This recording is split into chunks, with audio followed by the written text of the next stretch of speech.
կատաղացրինք Մոսկվային, ուղղակի կատաղցրինք։ Զելենսկին եկավ Երևանից, սպառնաց Մոսկվայի, թող Կիևից սպառնար, խելավ եկավ Երևանից սպառնաց։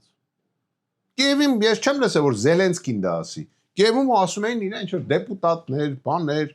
չգիտեմ, այնտեղ զինվորականներ, բան, բայց Զելենսկին եկավ Հայաստանում դա ասեց։ Հետո ինչ գործ ունի այդ մարդը Հայաստանում։ Միջև 23 թիվը ներառյալ բոլոր հայկական կորուստները կլինի քաղաքացիական, թե կլինի զինվորական, 30%-ը եղել է ի շնորհիվ Ուկրաինայի կառավարության։ Դիպուկարներ են եղել, իրենց օդաչուներն են եղել, իրենց դիվերսիոն խմբերն են ներթափանցել, իրենց գեներալներն են եկել 44 ժամանակ նստել իրենց ադրբեջանական շտաբում։